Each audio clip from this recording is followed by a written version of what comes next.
When we first came here, there was nothing, and I do mean nothing, except oil wells. Magic, absolute magic. The West Coast, of course, was petrified. They were so scared another invasion might happen. I'm actually standing on the actual elevator for a Nike missile. And that was a big event and helped to put it on the map as an important base across the country. Well, it was the greatest thing that ever happened to me.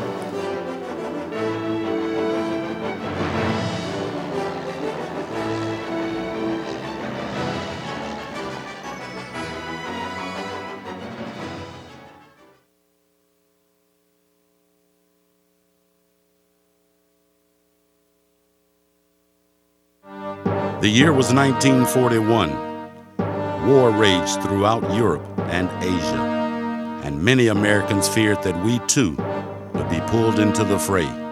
But no one was prepared for what happened on December 7th.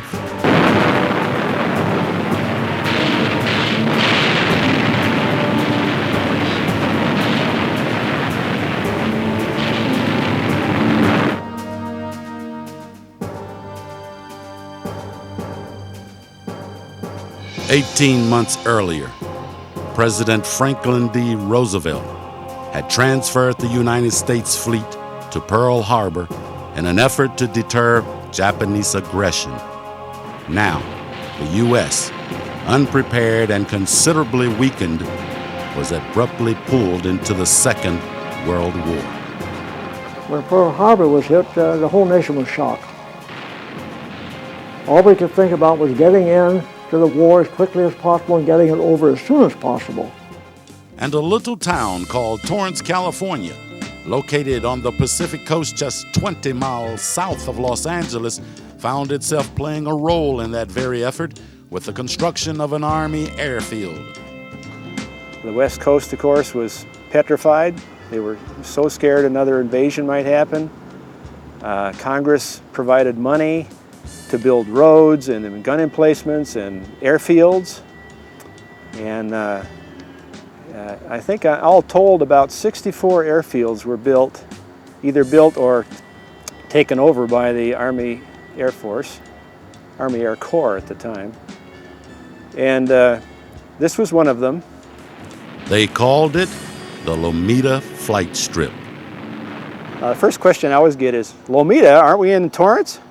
Yes, we are in Torrance, but at that time, Torrance was about 14,000 people living all around the downtown area, and this was out in the boonies. This was 5-6 miles away from the populated Torrance. So Lomita was right nearby, so somehow or other the Corps of Engineers decided to call it Lomita Flight Strip. The area didn't look like much of a place to build an airport.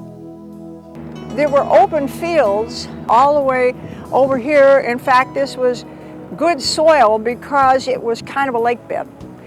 And the people who had settled in this area were Japanese farmers, and it was farmed for its crops. And they raised flowers on the far side of the sand dunes, and over here they raised vegetables. Well, there were Japanese farmers out here, so there was farmland all around Torrance, and then of course the oil wells.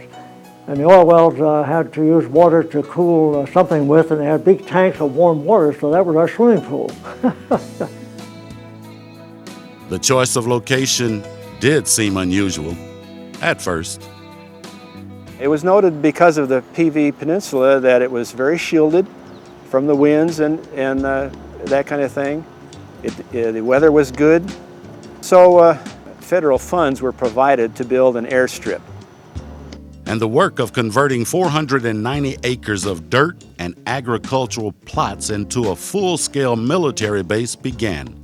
The first effort was to bring the grade up. It was about 5 feet below grade. They had to bring in tons and tons of earth, 24 hours a day. Trucks were hauling stuff in from the PV Hill to bring this whole area, 490 acres, up to grade. Then a 5,000-foot airstrip was built by the state with the federal money. And that was probably completed about September of 42. Then from that time until March of 43, the Corps of Engineers began to build the rest of the field. They built the hard stands, the taxiways, the barracks, the hangars, all the rest of it. By March 1943, the Lomita flight strip was open for business. The first squadron that came in here as a unit was the 55th Pursuit Squadron, part of the 20th Fighter Group. They were deployed here from March Field in June of 1943, but they were only here for a couple of weeks or so. Then the next unit in here was a replacement training unit. That it was the 373rd Fighter Squadron that was here to train replacement pilots, and they were here from about July to December of 43. And we would train new pilots who had gotten their wings, usually at Williams Air Force Base in Arizona, and then were transferred over to Lomita for operational training before they went overseas. Redondo Beach native Iris Critchell found herself stationed in Long Beach, but transporting trainer fighter planes to the Lomita flight strip as a member of the Women's Auxiliary Air Force, or WAFs. Our WAFs and later WASPs were really part of the home front to carry out jobs that were needed here to release qualified pilots for combat, and therefore flying overseas. And so we were hired as civilians. Though they may have been civilians, these women played a key role in the war's home front effort. Wherever there was a basic training school, they needed to supply these airplanes from the base where they were built. And so our main assignment that we ever expected to do was to fly the trainers and move them from the factory to the places where they were needed. One of those places, of course, was the Lomita flight strip, a place Iris always felt at ease, and not just because she grew up down the road from the site. It has a lovely, long, big runway, and we loved it because it was wide and it was long, and you could take off with the little tiny planes. We could take off and land several times on that and get lots of practice. And so it was very good for training, and we always felt very comfortable with it. And of course, it had open fields before the landing area and open fields along the sides, and they were raising vegetable crops and corn on the right-hand side. So it was a very safe and pleasant place to fly. At Lomita, the men trained on the P-38 bomber, the most advanced fighter of the day. P-38 is a twin-engine fighter. Configuration of it was twin booms, twin tail. Earl Odie did not train at Lomita, but he did fly P-38s in Europe. This is the cockpit here with the pilot in. These two side windows roll down, and this top panel opens and closes. There's a ladder in the back of the wing here that retracts, and we climb up on this ladder and crawl up on the wing to get in the airplane. These are the two engines, the propellers. These are our guns. This whole area here is full of the guns and the ammunition, and there are doors on the side that open up so the guns can be loaded. And as you can see, it's a tricycle gear airplane, which is great for pilots because they're very, very easy to land. At Lomita, the men spent their days preparing to go off to war. Besides flying, of course, the ground crew had to be trained. The mechanics and the personnel, the administrative people, everybody was in training. So there was a lot of ground training. Most of the ground school was a gunnery ground school, teaching the pilots what aerial gunnery was all about, how you go about it, how do you shoot down an enemy airplane, what do you have to do? Of course, training for combat meant more than just time in the classroom and in the air. The troops also had to get into top physical condition. On March 7th, 1944, the entire base put on backpacks and steel helmets and hiked 6 miles up into the Palos Verdes wilderness, bivouacked overnight up there in a small grove of eucalyptus trees, and then the next day hiked back down. And they learned how to put up tents, how to camouflage. The men also worked on their sharpshooting skills. There was one time when one of the armorers found some 8-gauge shotguns, and they rounded up jeeps and drove around the largely open area here hunting jackrabbits. You know, I'm not much of a hunter, but it seemed to me that 8-gauge shotguns and running down rabbits with a jeep, I would call that meat hunting. That really isn't very sporty. But with an average age of just over 19 years old, all work and no play was out of the question for these soldiers. Legend has it that in order to attract the attention of young ladies on the beach, the pilots would fly dangerously low over the surf. After enough residents complained, red numbers were painted on the planes so that the culprits could be easily identified. George Paddock, a squadron engineer, found love in a different way when he went to investigate the crash of a military plane into a house. And while he was there, a young lady a couple of houses away came back from work. Her name was Lorraine Mettler, and their eyes met, and the chemistry was there instantly. They fell in love instantly. The photographer saw it, and he took a picture of the two of them standing on the porch. When they weren't training or trying to meet cute girls, the men lived in barracks on the base. Most of the enlisted men lived in these drafty wooden temporary barracks, complaining bitterly. They leaked, they were surrounded with mud, there were some wooden kind of sidewalks to keep their feet out of the mud, but it was only semi-successful. Today, the Rolling Hill Shopping Center occupies the land where the barracks once stood. Those who could afford it found other places to live. I talked to a couple of guys who moved into the Hilton Hotel in Long Beach and lived there. He said there was something called the Hi-Ho Club on the roof of the Hilton Hotel where Harry James Orchestra played, and Harry's wife, of course, was Betty Grable. She would come down from Hollywood in a limo to visit her husband when he was working, and the pilots would sit around the table and have a chance to chat with Betty Grable, and boy, if that wasn't something in World War II.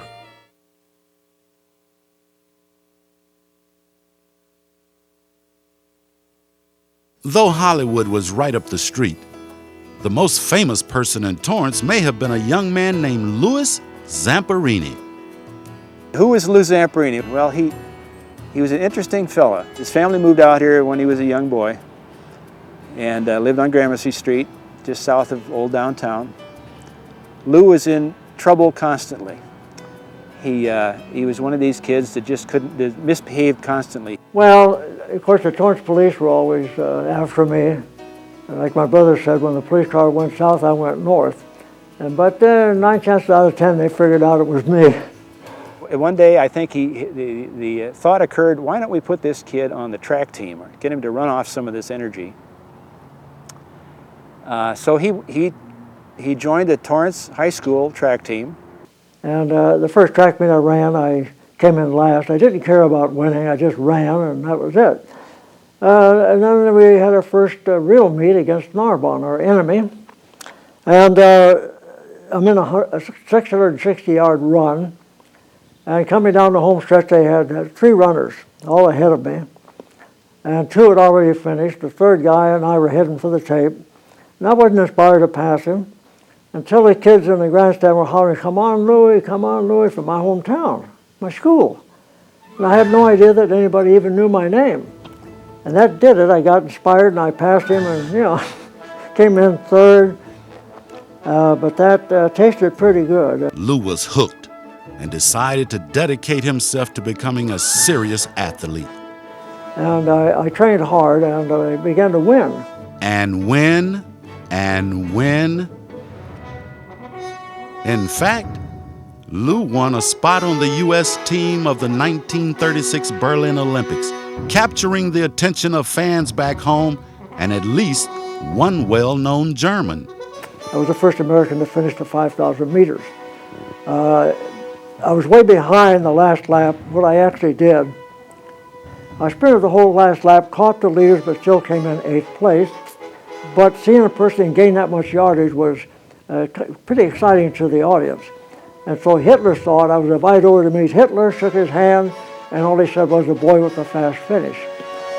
The boy with the fast finish returned home, and this time, the Torrance police weren't the only ones waiting for him.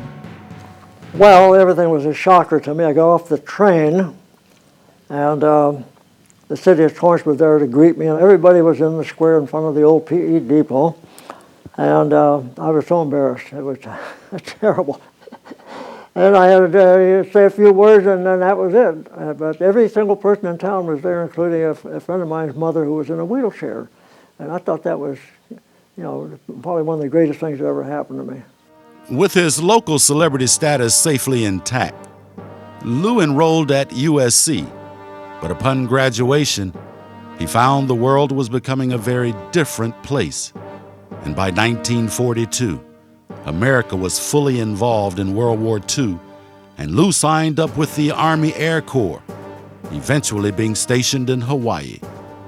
And that was a pretty good assignment, being within 45 miles of Honolulu. That is, until May 27th, 1943. And the operations officer comes driving out in a Jeep, stops us, said, "We got word that a B-25 has gone down 200 miles north of Palmyra. Would your crew, volunteer to go look for them?" So we flew down to Palmyra, about 800 miles, and we began to scan the ocean where the B-25 last reported going down. And we're scanning the water for life raft, debris or whatever, and then we had motor trouble. Number 1 went out, then number 2, the plane heeled over, crashed nose down, blew up, it exploded and caught on fire. And out of 11 aboard the ship, 3 of us were able to get into a life raft, and then we started our drift for the next 47 days in the ocean. However, the tail gunner on the raft died on the 33rd day. On day 47, the life raft floated into the Marshall Islands, where the 2 survivors were met by a Japanese patrol boat. Lou spent the next 2 years as a guest in several Japanese prisoner of war camps, conditions that were less than hospitable. Unregistered, so you could die there and nobody would know it. And often I thought about, I'd rather be on the raft dying than in here. With no word from Lou, his family received a traditional letter of condolence from President Roosevelt. But Lou survived and eventually made it back to the United States and to Torrance, and to a big surprise.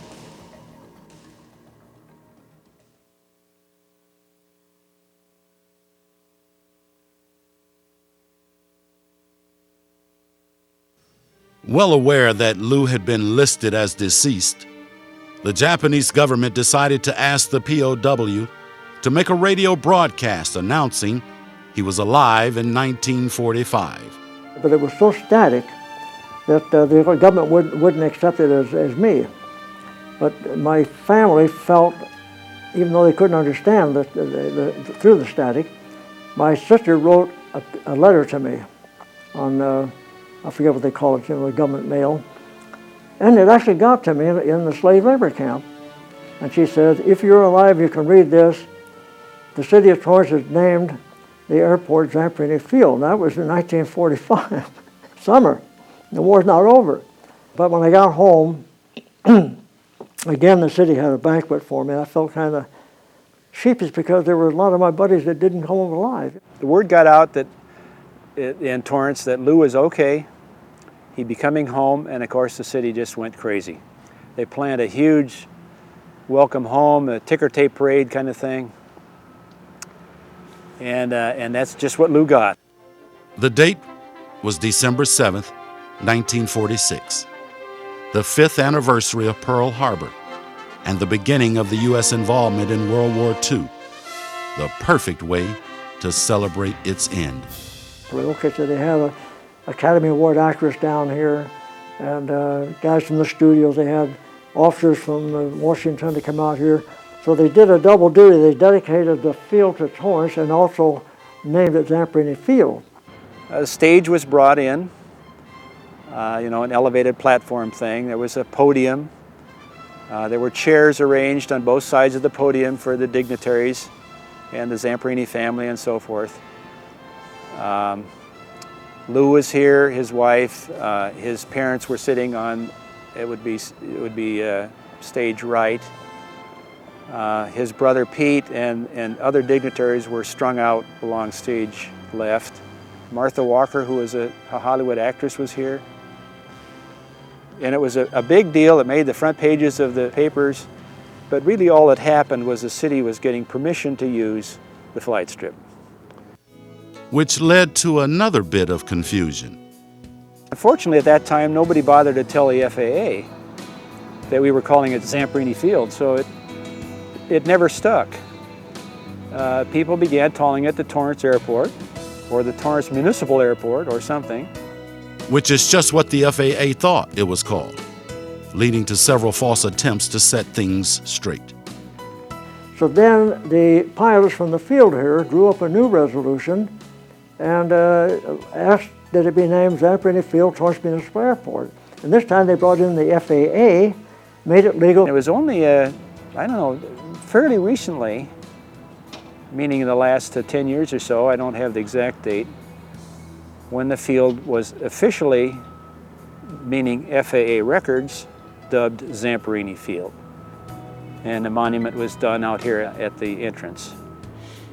None of which takes away from the excitement Lou felt at the 1946 ceremony. Well, of course, that was just on cloud nine. I mean, it's all this brass here from Washington and March Field, and they flew in for the occasion, and they gave the dedication papers to the city, and then honored me as having the field named after me. I'll tell you, it was the greatest thing that ever happened to me.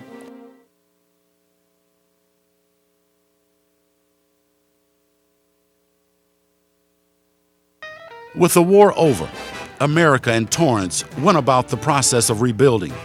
But after the last P-38 squadron had packed up and left, the field fell into disuse. One of the more interesting things is at the end of 45, the Japanese Americans who had been interred in camps around the country were returning to their homes here in Southern California.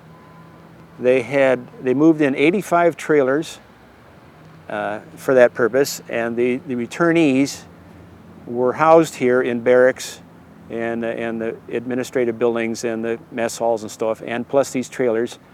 I think it got to 600 or 800 internees. The purpose was for them to have a temporary place to stay and live before they found their own homes or were able to find a more permanent location for their own families. That wasn't the only use found for the old drafty barracks. It turned out that no one really cared much about the rest of the field, the runways, all that stuff. No, it was those buildings they wanted. One of the funniest stories was a guy who ran a university. He called it a university. It was a building at Flower and Olympic in downtown LA. And he wanted these buildings to expand his university. He couldn't produce courses or topics or whatever he was going to teach, so his request was turned down. Finally, as a result of the Civil Aeronautics Administration recommending that airports be maintained as airports, the War Assets Administration decided they would allow the city of Torrance to take over the use of the airstrip, the one 5,000-foot airstrip. The year was 1948. And the first thing they did, as cities do, is prepare a master plan. I believe it came out in October, and they had envisioned the second runway here. They had envisioned commercial businesses along Pacific Coast Highway, what later became the Rolling Hills Shopping Center that was set aside. Crenshaw Boulevard, which had not come any farther south than Sepulveda, was now cut through all the way to PCH and on up a little bit into the PV area. After the war, they began to build business on the southern end of the avenues, and Avenue I and Catalina Avenue became business centers, and Palos Verdes Boulevard. And so where I used to live went away. Aviation was taking off, and many universities offered returning servicemen the chance to fly as civilians. They wanted these 4 courses that would enable veterans to come out of the service, use their veterans benefits, and get the civilian ratings so they could perhaps be employed in the civilian aviation world, many going with the airlines. At the same time, businesses began to set up shop at Zamperini Field. Acme Aircraft came here in October 1945, and at that time I was one of a handful of people on the Torrance airport. Then, little by little, as business built up, times got better, we did a little more work, and we branched out into various kinds of work. We would buy surplus airplanes and convert them into our use, where we could turn them over and make a living at it. Even if the area didn't look like much. When we first came here, there was nothing, and I do mean nothing, except oil wells. You could look from the big hangar where we were, north, south, east, or west, and there were nothing but oil wells around. Then, of course, we flew a few airplanes, so they were around, and little by little, things built up. So there were more airplanes, more people, and we had more to do, and things kind of kept going up and up and up and up. In fact, business was going very well. Acme Aircraft started in with one, that was myself, Roger Keeney. Then we eventually grew to about 50 employees, and found that that was very unwieldy, trying to control all of that. So we slowly readjusted and found that probably between a dozen and 2 dozen employees was very easy to handle, and so we stayed about that. The airport was becoming a more and more popular destination with pilots. After the war, I did a lot more flying off the Torrance Airport, and I just checked my logbooks between 1945 and 1962, and I have nearly 600 operations of takeoffs and landings involved. Some of those operations were during what was called the Powder Puff Derby, an annual cross-country race sponsored by a group of women known as the 99s. The 1960 race was started here at Torrance Airport, and then in 1967 that race finished here at Torrance Airport. And that was a big event and helped to put it on the map as an important base across the country. Which attracted a lot more visitors to the field. People from the outside, the laymen, more or less we call them, come to the airport, and in the old days there were no fence around, so they would come in and ask questions and what were we doing, and you know, what could they do to get a ride? And were their children able to come on the airport and look at the airplanes? Anyone who did visit the airport might have come across something unexpected.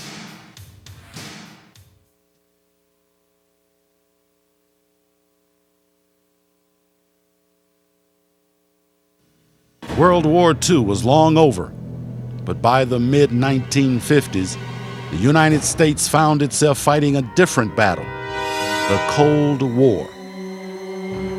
Tensions were high. And one of the things that involved the flight strip here was that the last line of defense was to include, if the Russians got through the aircraft and the anti-aircraft and the defense interceptors and all of that, what few bombers got through would be shot down by ground-to-air missiles.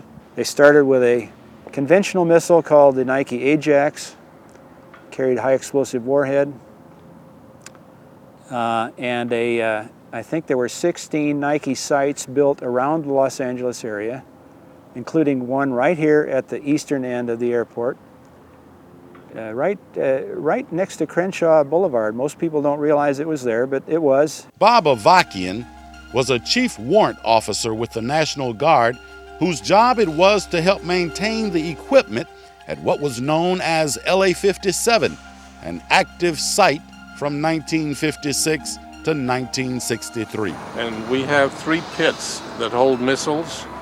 Each pit held about approximately 4 missiles. There may have been more, but I'm not exactly sure.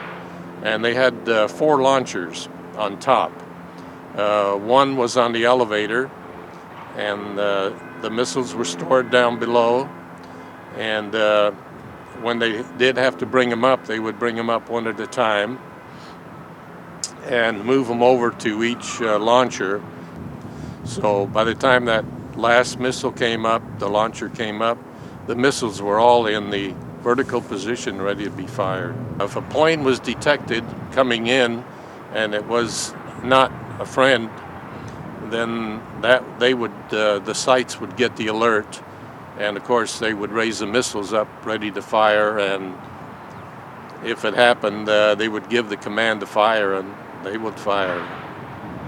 They were controlled from a building at what is now Wilderness Park in Redondo Beach. The ground-to-air control, they would control both the missile's flight and they would track the flight of the target and bring them both together. That was the idea. I'm actually standing on the actual elevator for a Nike missile. The launcher was set right here. As you see here, the cables are mounted from the launcher to here, and then they're mounted from here underneath, and they go to different areas, to the power and controls and things of that sort, switches, and the elevator doors are up here. And of course, a certain time they will open the elevator doors and there'll be a missile on the launcher and they'll raise it up. And during an exercise, they will take all 4 launchers up and put them in the up position ready to fire. And the last missile will stay on the elevator, on the launcher that's on the elevator, and they'll be ready to go if they had to. Up above, you'll see the actual doors that open up, and they're all in sequence. The doors will have to open up first, and then the elevator starts up. When the elevator is all the way up, then of course it's locked in place, and that way everything is up on top. All the missiles will be up on top at that time. The men manning the site worked out of a control room in the dark bunker.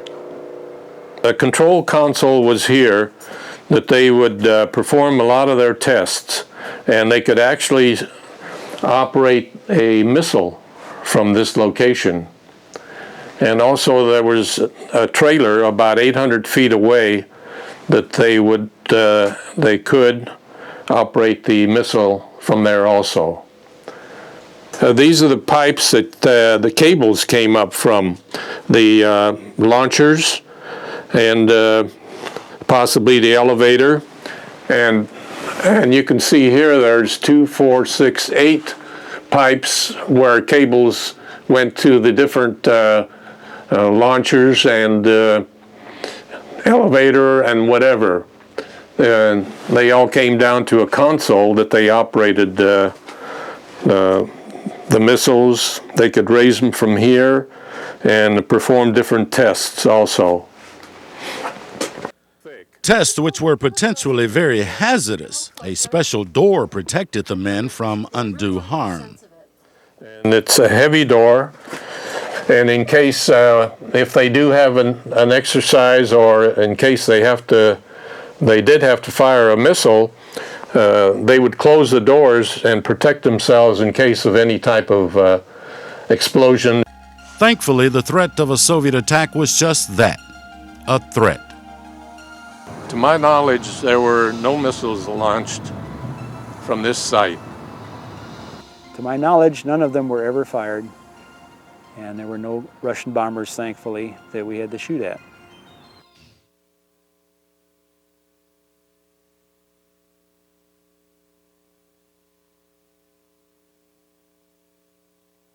With the threat of the Cold War over, Torrance, like the rest of the United States, experienced an unparalleled growth spurt, and Zamperini Field set about becoming thoroughly modern.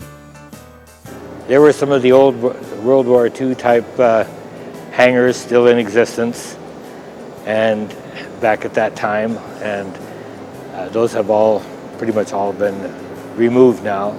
When I came here in 1972, there were just all grass fields around here. There were no automobile dealerships. There was nothing but farm buildings and grass areas between here and Pacific Coast Highway.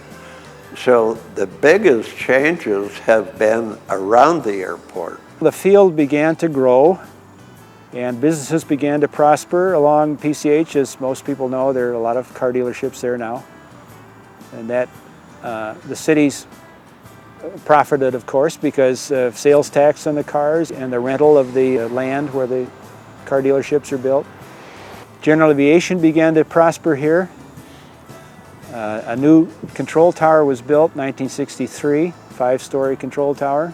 A second runway was added to the field in 1963. The new runway and tower were put to good use in both general aviation and annual airfairs. Air shows began to build here at Torrance in about 1958. The field was doing very well. People were enthused about aviation, and some of the really big-time aerobatic performers were here. During the airfair, all the airplanes in the hangars come out on the ramp, and the people are very happy to see vintage aircraft. But by the late 1960s, residents who had moved into the newly developed area began to complain. Homeowners to the west end of the field began to be concerned for the noise. And with a lot of training flights here, of course, during the day, and a lot of weekend flights, people trying to get out of the LA area on weekends. And they began to get concerned, and they pressured the city council to reduce the flying activity, to reduce the noise mainly. So in the 70s, things began to slow down in effect. The noise level went way down, the flight activity went down, and it probably wasn't until the late 70s, maybe even the 80s, before the pilots began to get upset. The other side of the coin. Still, the pilots had to follow the rules. As part of the noise ordinance period in the 70s and 80s, turbine-powered aircraft, or jets, were judged to be the most noisy. So they discouraged basing turbine-powered craft here. There are none that are based here, and the fuel pumps, the fuel pits do not provide kerosene JP4 jet fuel. So you can't refuel and you can't be based, but you can come in here with your aircraft and drop passengers off, pick up passengers, that kind of thing. In addition to prop planes and jets, another kind of aircraft could be found on the field when Robinson Helicopters made Torrance its home in January of 1975. And the following August, I flew the first prototype, and then spent the next, I guess 4 years doing nothing but the development and FAA's type certification of the design. And there were some long, dark years when we first did, but gradually it all kind of came together, and the company actually started first becoming self-sustaining, and then actually started to make some money. And then some. Today, Robinson Helicopters is the nation's largest producer of civilian choppers. We have about 1,100 employees here now, and we're producing actually, well, basically 3 helicopters per day during the 5-day work week. I have had a philosophy of keeping everything very, very simple, very, very efficient. Benbow Aviation is another one of the 15 businesses which can be found at the field. Their mission is to train the next generation of pilots. Benbow Aviation is a flight school, maintenance. We're called an FBO, which is fixed-based operator. And we've been here for a number of years and been doing the same thing, teaching people to fly, sending them off to the airlines and corporate pilots. And that's mainly what they come here for, is for their career in aviation. To make all the pilots more comfortable, a new General Aviation Center was constructed in the early 1990s. In 1992, they built the General Aviation Center, which we call the GAC. And that contains administration offices and a meeting room, pilot's lounge, and a flight planning room.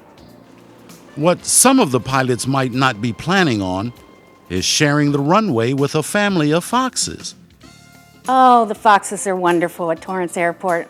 Unfortunately, we don't have as many.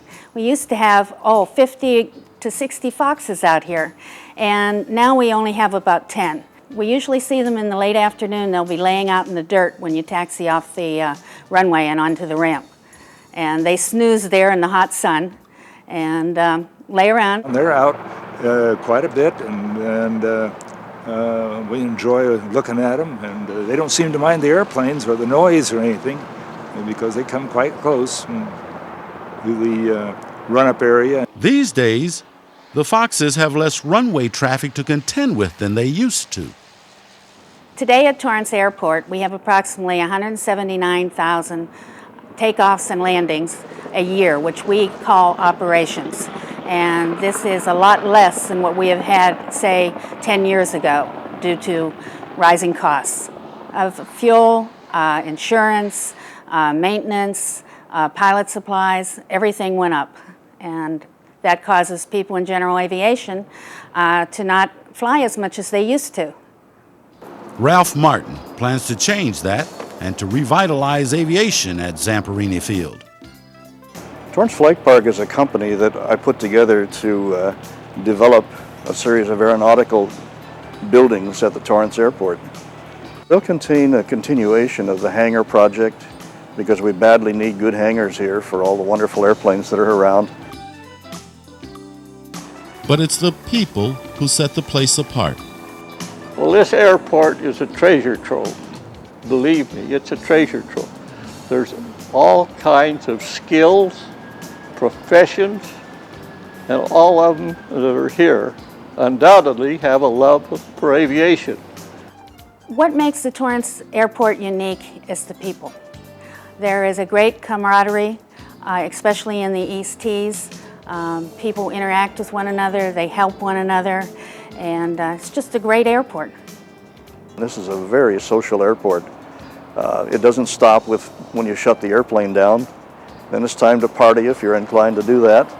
There's a very, very active group of people here who like to enjoy each other's company and they like to fly together. Others give high marks to the people running the place. We have the best management, for one thing, here on the airport, and that's why the airport is doing better than many of the other ones. We have a wonderful tower, so those people there we are acquainted with, and they say, hey, instead of that buzzard coming in here, oh, that's Roger. The city of Torrance has always been and always treated us very, very well, and has been it's been an excellent relationship both ways.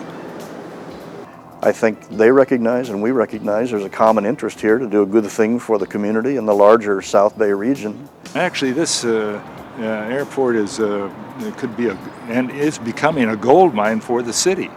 And I think as they develop it and bring it along, there's a lot of opportunities here to bring Torrance Airport into the national scheme of things even more. Those keeping an eye on the future agree. We see that the airport is going to evolve as aviation evolves, and it's going through a very significant change right now. We have new technology in airplanes, new technology in avionics, and this airport is an airport that can receive those kinds of things. Whatever the future holds for Zamperini Field, there's one person who will be watching it all. I still maintain an office. I got 4 or 5 things going at one time, so I've got to, I'm up on the Hollywood Hills. I got my office in my house. I got a big plate glass window. I can look out and see Torrance every day.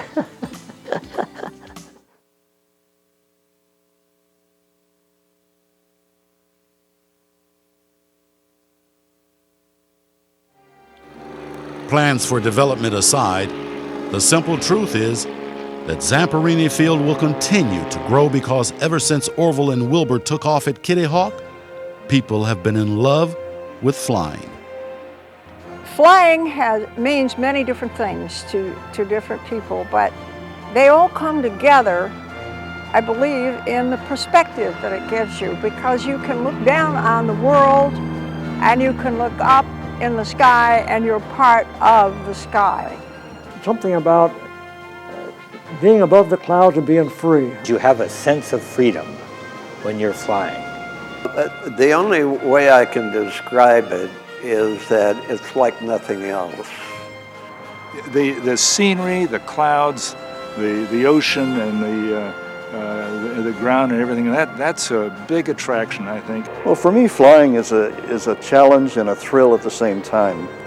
And it's not an adrenaline thrill. It's just the happiness of being able to fly. Flying is a thrill, and it's a challenge for your mind to grasp all of the things that you have to know.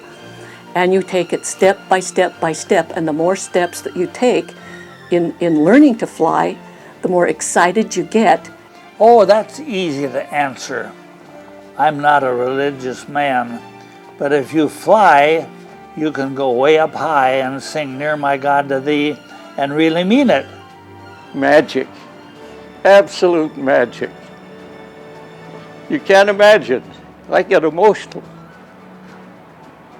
First thing you know, you're lifting off of the ground and you're looking out there, nothing is happening. But the whole vista is opening up to something new.